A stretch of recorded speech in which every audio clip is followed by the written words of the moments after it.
Alright, so this is part 4 of my 32-year-old unveiling of vinyl LPs that I haven't seen in, like I said, over 30 years. And I'm opening them up for the first time since I got them back from an old high school friend. Kind of going through the albums one at a time, trying to, state my memories from this time. It's been a lot of fun so far, so I've got a big stack still to go through, so let's go through them. This is a movie soundtrack for The Falcon and the Snowman. And I know I got this because David Bowie is on it, and I love the song This Is Not America. And it seems to be more true every day. This is not America. But cool movie, great music. Next, a guitarist, Jeff Beck, Blow by Blow. I think this last section of part 4 here of my videos is going to be some of my favorite music. Jeff Beck, great guitar player. Love all his solo stuff. Super tasty. Another Jeff Beck, Wired. You can tell I was in a Jeff Beck phase for a while there. Really cool stuff. And we've got another Jeff Beck, There and Back.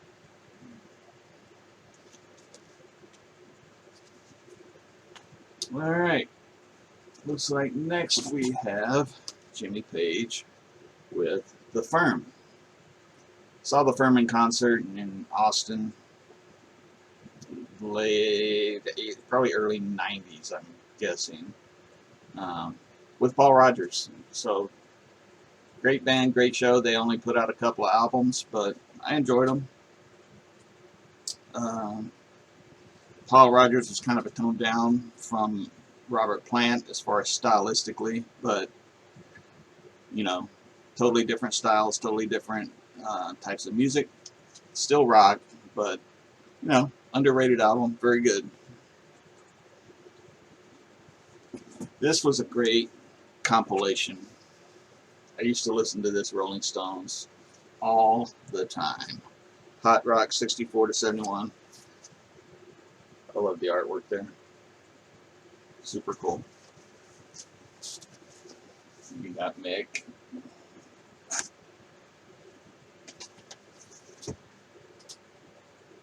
This is one of those when you're a kid growing up and you know you've heard the songs, but until you hear them all in a row, you don't realize the the quality output that these guys put out. It's unbelievable the number of hits that are on this compilation record, and I still listen to it today. Alright, here we go. Van Halen, 1984.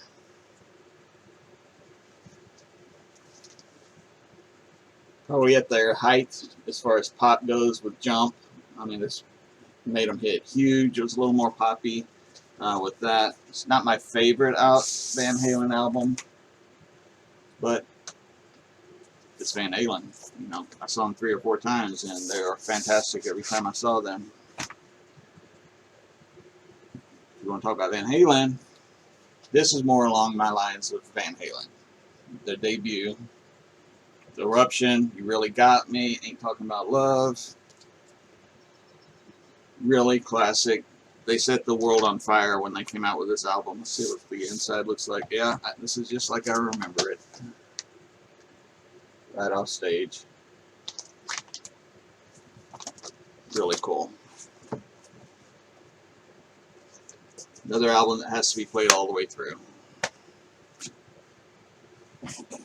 Alright, Triumph, Rock and Roll Machine. Saw them live in Austin. Put on a fantastic show. I've only seen them once. And it looks like right next to that one is the other Triumph. And I went with Claude, a friend of mine from high school. And we were both super impressed by the live show that they put on. They should have been bigger. Definitely should have been bigger. But People who have seen them live and listened to their songs know how great they are for another Canadian band not named Rush. Alright, classic upon classics. Led Zeppelin 2. What can be said?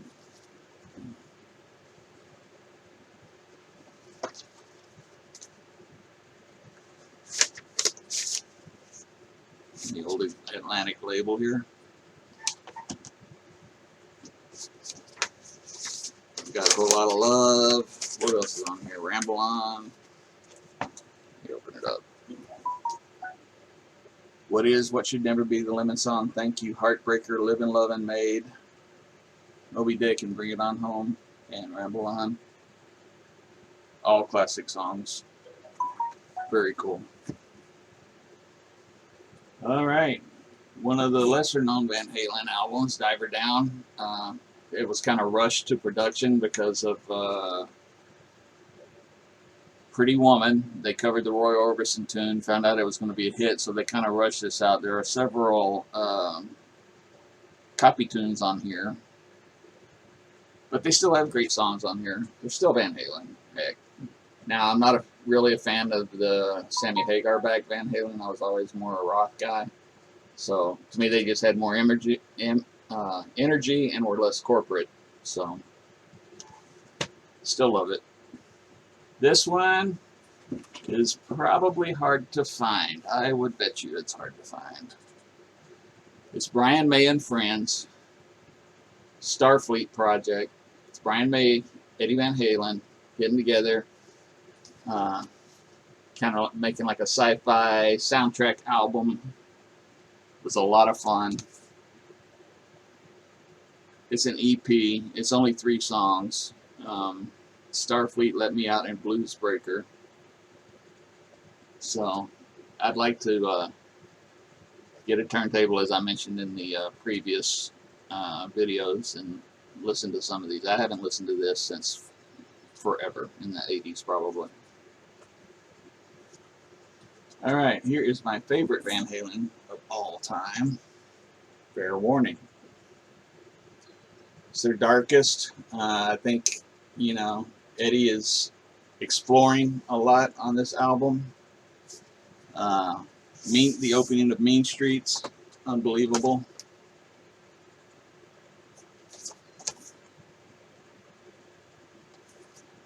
Super great album. Loved it. I saw them on this tour, and we had great seats. I don't even know how we got so lucky. We were on the floor, 3 or 4 rows back, and it was just a fantastic show. Van Halen, Women and Children First. Another great album. Third one, right? And then 1, and then 2, and then Women and Children First, and then Fair Warning, I believe is the order. Cradle Will Rock, Romeo Delightful, Simple Rhyme, Could This Be Magic, Lost Control, Take Your Whiskey Home, Everybody Wants Some. Classic Van Halen. Back to Triumph again, Never Surrender. Huge album by Triumph. Of course, Never Surrender was the big hit on that. Again, fantastic live band. Rick Emmett, fantastic guitarist and vocalist. Alright. Pat Travers Band, Go For What You Know. Boom Boom, Out Go the Lights. Tommy Aldridge on drums. Mars Cowling. Who else am I forgetting about? Oh, Pat Thrall, of course. Fantastic guitarist, fantastic drumming. I saw these guys open for Foghat, and quite honestly, they kind of blew Foghat away. I hate to say it, but Pat Travers in Austin. What year was that? I don't remember the year, but I actually showed Pat Travers the ticket stub to this concert, and he totally remembered it. Remembered it as a huge launching point for their career, because Austin was had started playing a lot of their songs, and yeah, even he said they were red hot that night, and they were fantastic.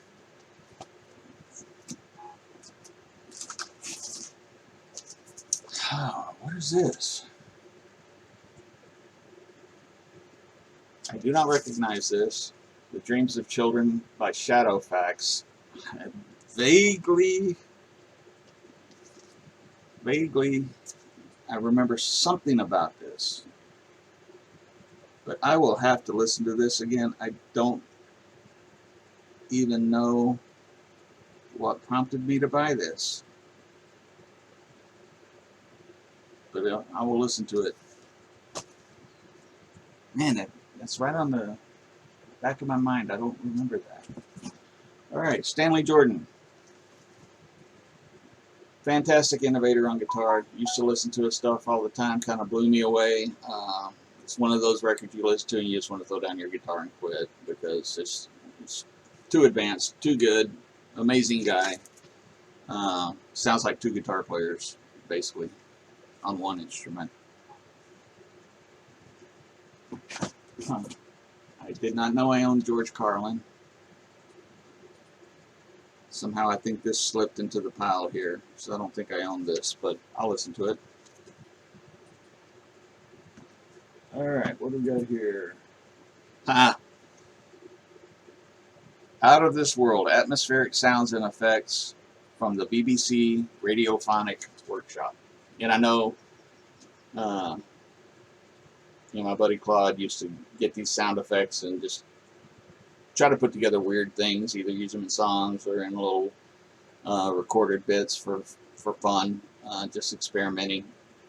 So we were always doing different weird stuff like that. All right, we got Sammy Hagar, 3 Light Box.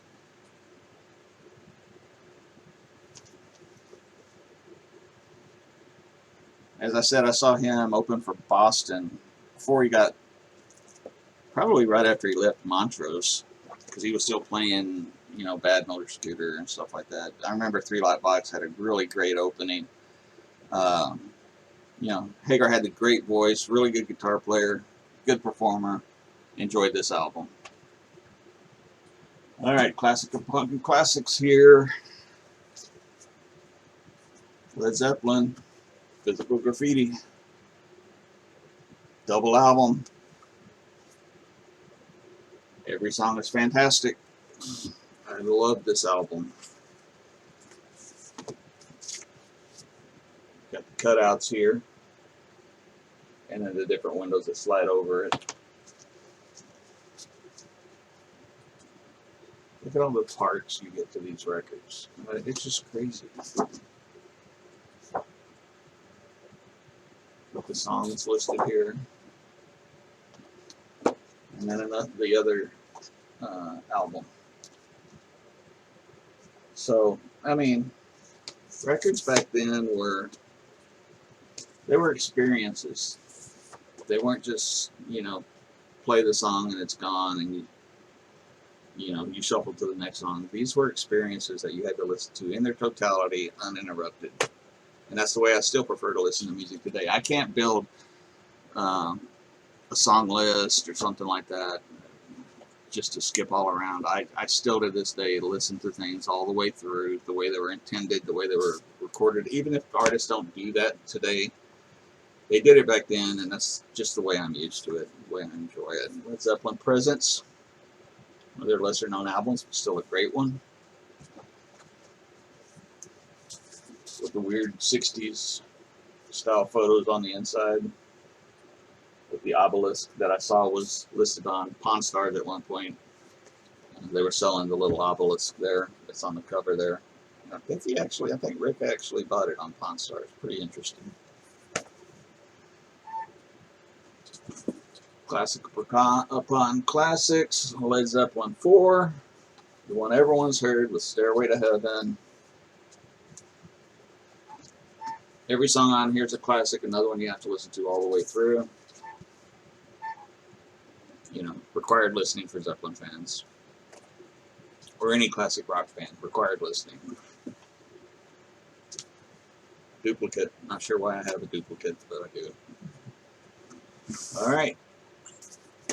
Into the Outdoor. Came in a paper bag like this. I don't know why. Oh, I do know. They did have several different album covers. And you just kind of, you would get a different one. Whichever one you bought, you wouldn't know what you're getting until you pulled it out of the bag. I think there was 6 or 7 different photos, which made it a lot of fun. This was a great album. I like it. A lot of Zeppelin fans don't really like it that much. I thought it was great. In the Evening, fantastic. Southbound Forest, Fool in the Rain, I love it. A lot of people give them crud for Hot Dog, but it's just a fun rockabilly tune. I don't know why they get so much grief of it for it. Let's see, All of My Love and okay. Next album, Resurrection Band, Christian band, Rainbow's End. I was a Christian, still am, and back in those days, you had these guys or Petra. These guys were heavier. I listened to these guys. They were really good. More Resurrection Band, Waiting Your Reply. Really good lyrics.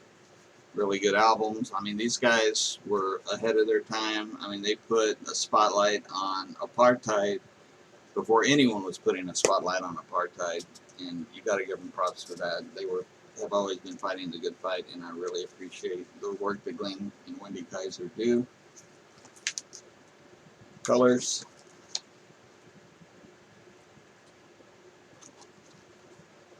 Another band with cool artwork. Alright, Queen, Jazz. Used to listen to this on 8-track in the car, driving around, believe it or not. Full blast. This is a super fun album. Another one you kind of have to listen to all the way through. But you definitely get all the different nuances of Queen in this. I love it. Alright, Eagles Live. This has pretty much everything you want to hear from the Eagles in a live format, which still sounds fantastic.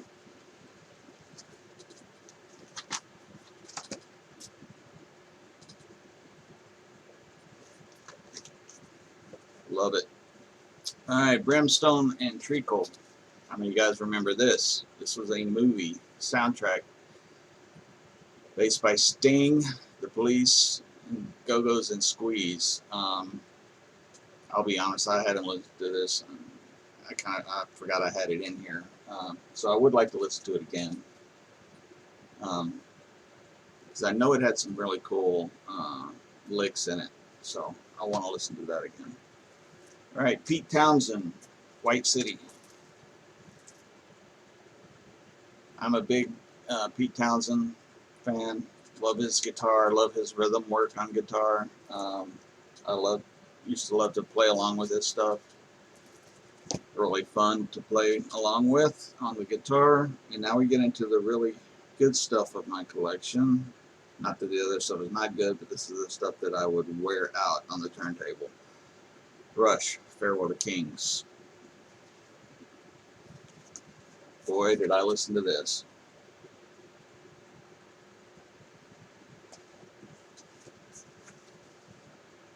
Farewell to Kings, Xanadu, Closer to the Heart, which was a huge hit, and if you want to hear a great guitar solo that just fits in with the song perfectly, it's Closer to the Heart. Listen to it and you'll see what I'm talking about. Cinderella Man, Madrigal, and Cygnus X1, which is a huge long song which launches into Hemispheres, which is part of a continuation of the concept album. Kind of tells the story of what happens to a guy who goes through a black hole, winds up on the other side in Hemispheres, and tells a really cool story there. The music is amazing. Cygnus X1 Book 2, with all the different parts of Cygnus X1. Then we've got Circumstances, The Trees, and La Via Strangiato, which is another fantastic instrumental based on a nightmare that Alex Lifeson had. So I'm a big Alex Lifeson fan as well. Love the way he plays guitar, always have. Underrated guy. Even in his own band, he's underrated. He is so good. Alright, this is the one that made Rush international, basically.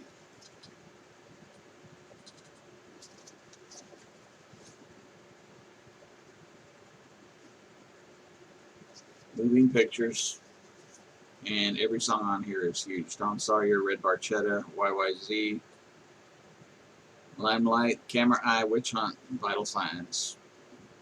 I saw Rush on one of their later tours where they played the Camera Eye live, which they very rarely did, but man, it sounded exactly like the record, and I loved that song, and it was such a treat to hear that live. Yes, we've got Rush Archives, which is basically, turn this upside down where you can see it, a compilation of their first 3 albums.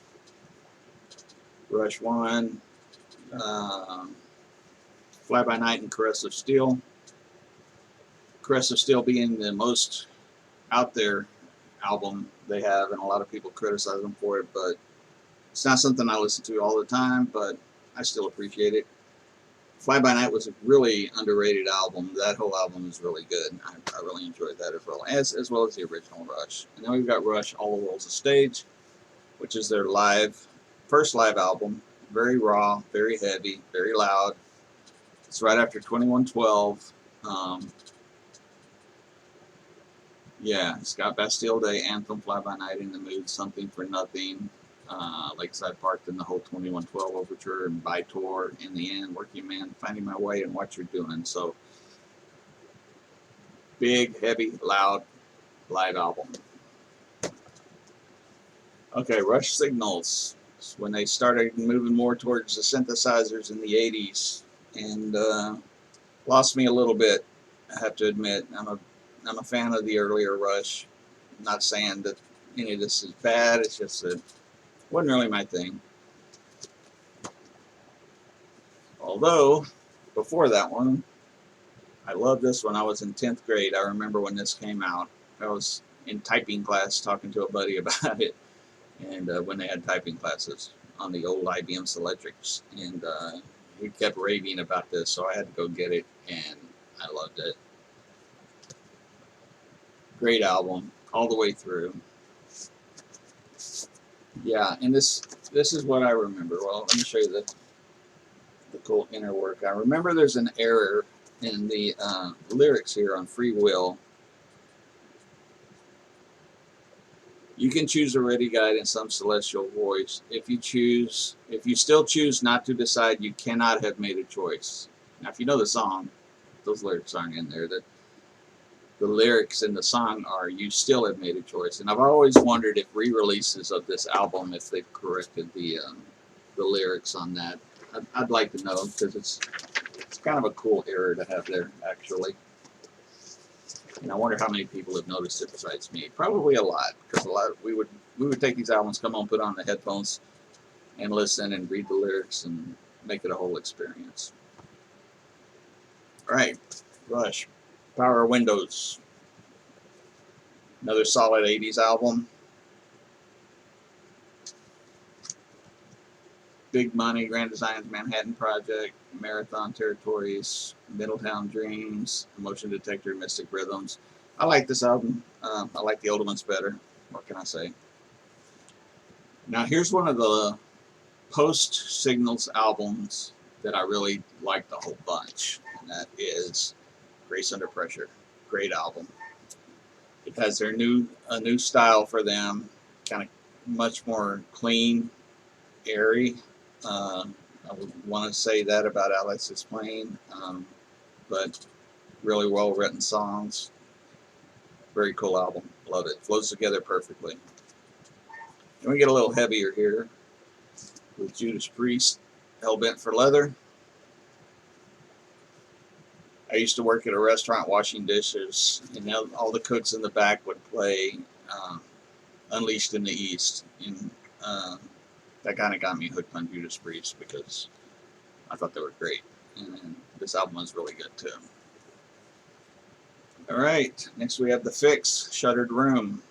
This brings back memories because when I was in college at San Marcos, Texas, they came to town, and I was hired on as a roadie for their show, so I got to do all the heavy lifting and then work security, standing on the front row and mainly watching the band more than watching anyone in the crowd. But I really love The Fix.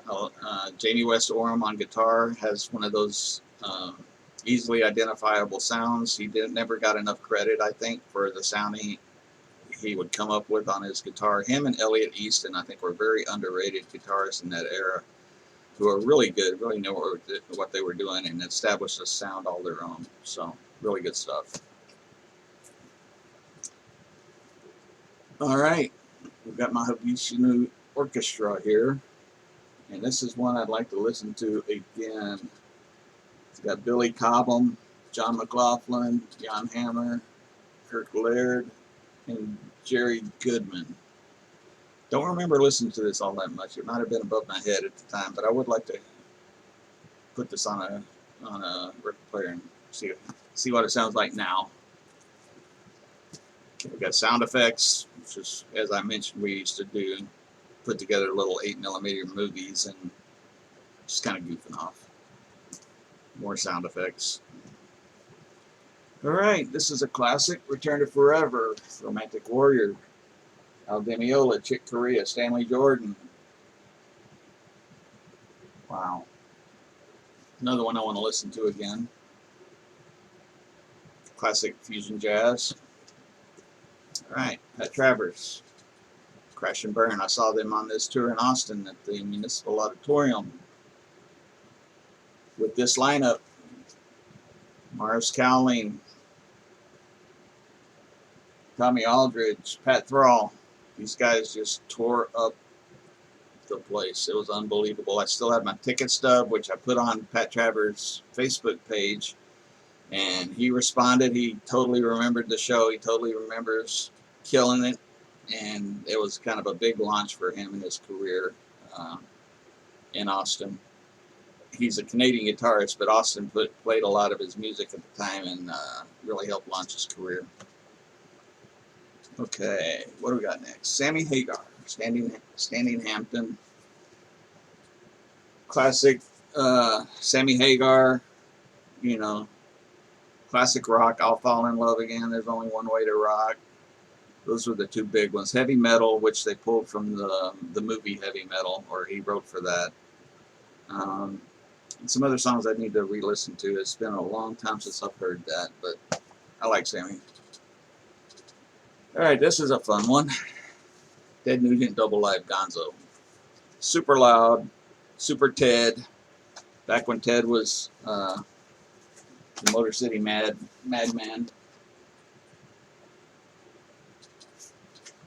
This album was wild in high school. This was like, whoa, this is crazy. Crazy stuff. He was at his height then, I think. Right after Cat Scratch Fever and all that. But fantastic album. Love it. Another Ted Nugent. This is his solo, when he first went solo, before the Double Live Gonzo. Cool album. I remember listening to this a lot, especially Stranglehold, Stormtroopin', Hey Baby, Motor City Madhouse still is my Stranglehold and Motor City Madhouse. I love those songs off of this album. It's fantastic. Okay, now we're getting into some more Yes. We've got Going for the One. More progressive rock with the, looks like the original lineup minus Bill Bruford. So we've got Rick Wakeman, Chris Squire, Steve Howe, and John Anderson. And forgive me, offhand, who's the drummer? I forgot his name. Alan White, I'm sorry. And we've got all the lyrics in here, which are always spacey and proggy from John Anderson. Another one I'll have to listen to again. It's been a long time since I've listened to this. And then the last one in the box and finishing out the entire series is Yes, 90125. This is when they got big in the 80s. They kind of redefined their sound, kind of streamlined it and simplified it, at the same time modernizing it. Owner of a Lonely Heart, Hold On, It Can Happen, and Changes were the big ones off of that. John Anderson, Chris Squire, Trevor Rabin, Alan White, and Tony Kaye. I saw them on this tour, which was great, but I didn't get to see Steve Howe, which was kind of a bummer. I wanted to see him. But yeah, cool album. Untraditional, yes. I like the other Yes albums probably better because this sounds a little dated now, but still sounds good if you slap the headphones on and crank it up. Still worth listening to. And it looks like I'm at the end of my collection here that I haven't seen in forever. And I think I mentioned before I don't have a turntable, and I'm going to have to get one. And if you have any recommendations on one, $200 or cheaper, and because I'm old, my ears have been blown out from a million concerts. I'm not really that much of an audiophile, so I mean, I don't need $1,000 turntable. It'll be lost on these ears. But I would like to hear some of this stuff again. And thanks for watching. It was fun for me, and I can't wait to get back to this stuff and see what I've got to spark some old memories. See you soon.